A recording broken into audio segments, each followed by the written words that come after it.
అన్న అన్న చెప్పరా. రీసెంట్గా మనం సాంబార్ రెసిపీ వీడియో చేసాం కదా. అవును. దాని కింద రియాన్సీ గారు అంటే ఎవరు కామెంట్ చేశారన్న, చూడు. సాంబార్ పౌడర్ ఎలా చేయాలో చెప్పు అన్న. అదే ఉందిరా, చాలా సింపుల్, చెప్దాం. సరే అన్న. ముందుగా ఒక ఫ్రై పాన్ తీసుకొని దీంట్లోకి 250 గ్రాములు ధనియాలు, 50 గ్రాములు పచ్చినిపప్పు, 10 గ్రాముల మిరియాలు, 10 గ్రాముల మెంతులు, 20 గ్రాముల జీలకర్ర వేసుకుని దోరగా రోస్ట్ చేసుకోవాలి.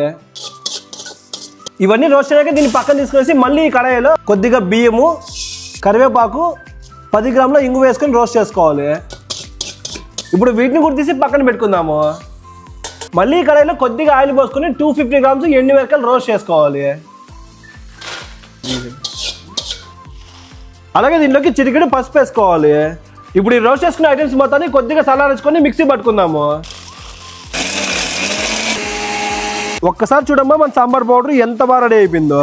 అమ్మ నువ్వు ఈసారి సాంబార్ చేసినప్పుడు సేమ్ ఇలాగే సాంబార్ పొడి కొట్టి సాంబార్ తయారు చేయమ్మా. సాంబార్ చాలా చాలా చాలా బాగా వస్తుంది. అలాగే మీకు ఈ రెసిపీ ఎలా అనిపించిందో కూడా కింద ఒక కామెంట్ చేయండి.